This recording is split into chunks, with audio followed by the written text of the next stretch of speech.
Itong bugok na to, gustong kumain ng Dunkin Donut. Ayaw ko samahan. Napakalamig sa labas. Baka bumili akong Dunkin Donut. And then, yeah. Ewan ko. Magdadala ako ng camera, lamig.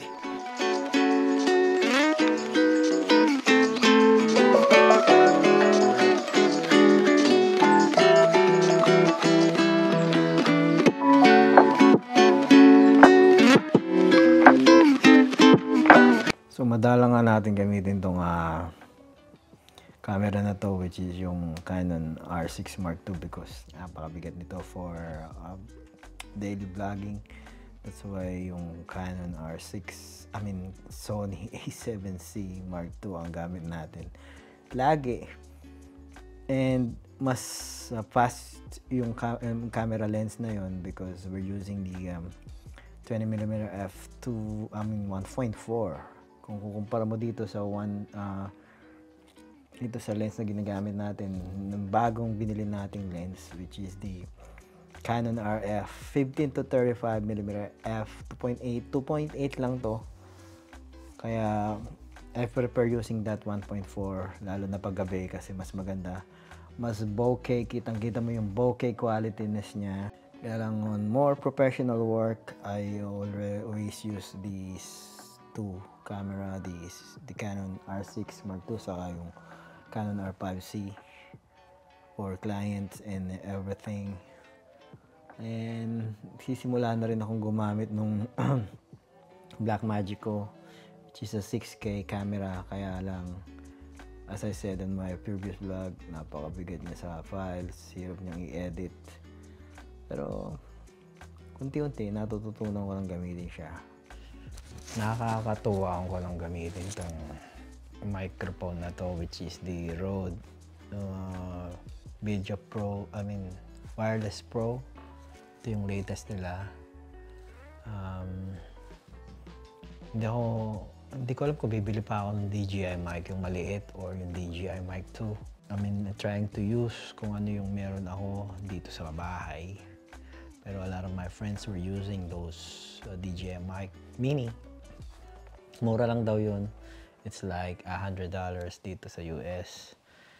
And ang sabi ko sa kanila, meron naman ako ng Rode, which is ito nga. And I think this is better din. I wouldn't say na much better siya sa sa DJI or sa isa pang company. Pero I think this will do the job perfectly for me.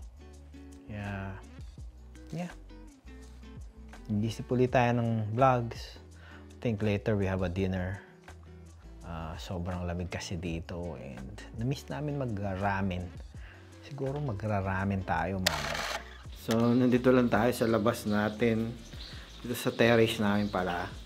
And luluto pala tayo ng tuyo ang talong. I don't know kung lalagay ko pa to sa video, pero filler din to dagdag din to nakakabahan ako dito, baka mabol tong tripod ko kasi yung tripod na ginagamit ko ngayon is pang pang maliliit na camera, and I was using my big camera, so kinakabahan ako dito ngayon. Ganda ng weather.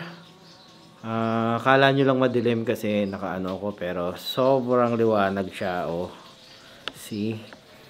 Yeah, medyo mas okay yung ganito. Mas gusto ko yung ganito, medyo aesthetic yung feeling, yung vlog, medyo cinematic siya tingnan, di ba?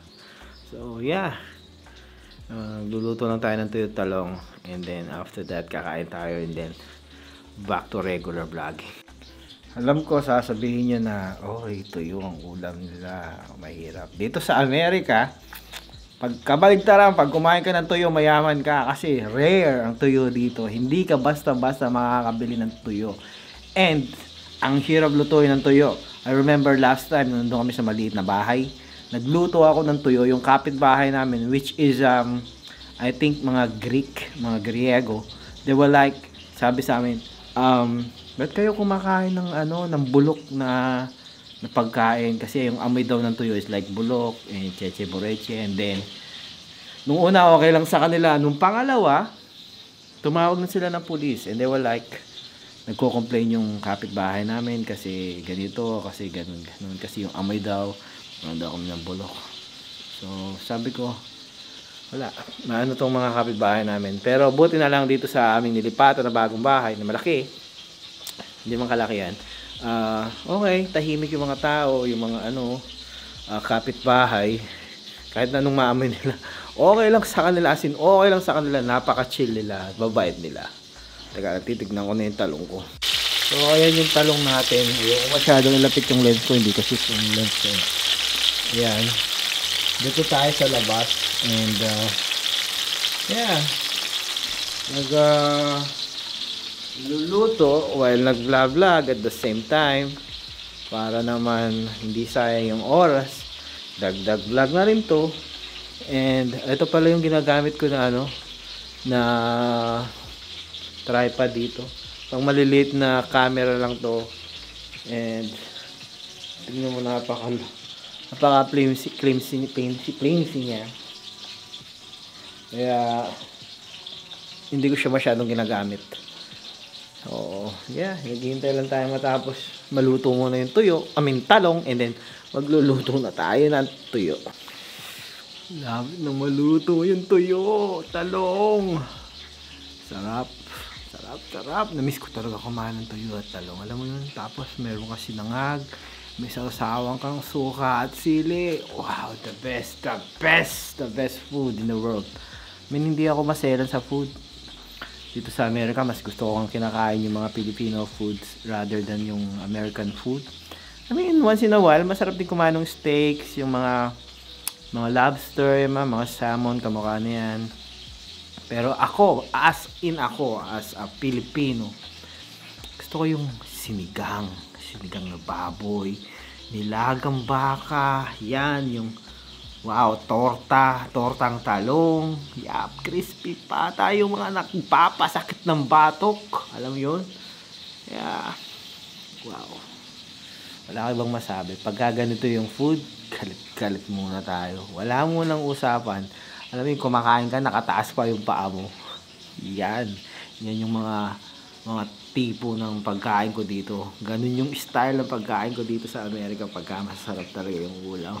Filipino food muna tayo ngayon. Tanghali. Kasi mamaya, hindi ko alam kung Chinese restaurant yata yung kakainan natin or American, I don't know. Nagaan yung labi ko. Bibitak-bitak. Sobrang lamig kasi dito sa terrace namin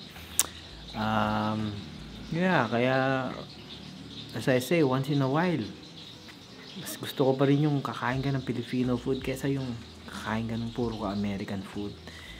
Nakakasawa. Yung Chinese food, madaming yan. Madaming betchin. Dito sa amin hindi ko naman sinisira yung pangalan ng mga pagkain nila, pero yun napansin ko, marami silang mag-betchin, pero masarap yung pagkain.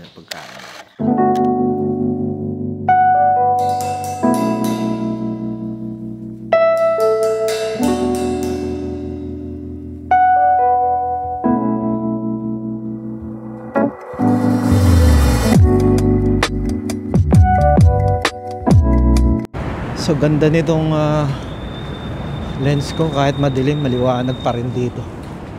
Ito na kami sa aming kakainan.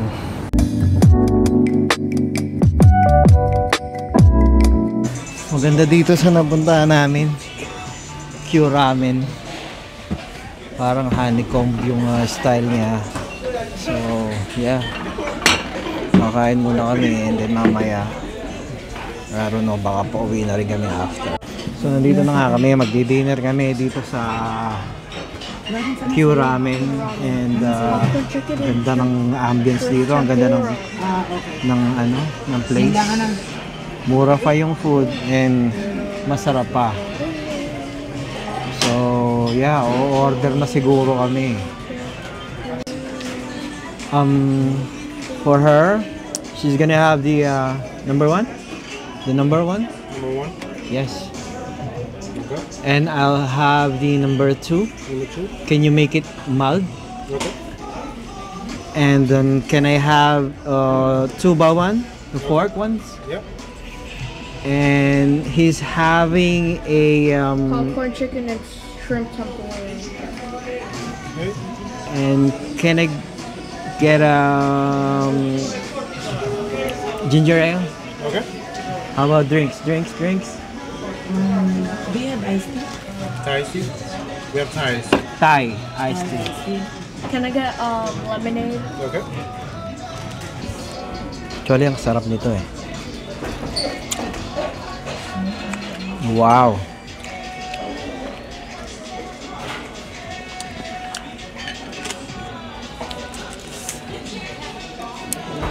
Sabi, look. Sakto lang yung anghang niya. Ha? Sakto Sarap lang. sa'yo, maanghang. Saan ako kukuha din ng maanghang ba? May maanghang dyan. Ito ba yan? Maanghang ba yan?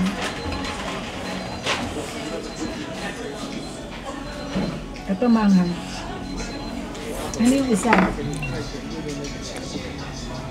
Sabi, ano to? Sarap. Hindi ko na maubos yung noodles ko.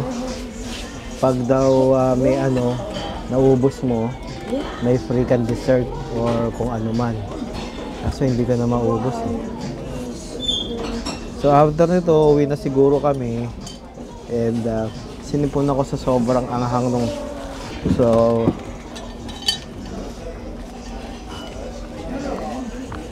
So siguro yung kasunod na video ko nito, nasa bahay na tayo. Doon na ako mag-outro. So I think hanggang dito na lang. Gabi na naman, mag-edit na naman ako and abutin na naman ako ng pito-pito nito. Kaya so kung nagustuhan niyo yung video na to and may tanong kayo about sa mga ano man, leave it in the comment section below. I'm trying to upload at least 2 to 3 videos a week. Kaya yeah, I have a lot of time para sagutin yung mga comments nyo. So, and questions of course. So, yeah. Diba like, share, comment, all those good stuff. And then siguro, I'll see you on the next one. Peace.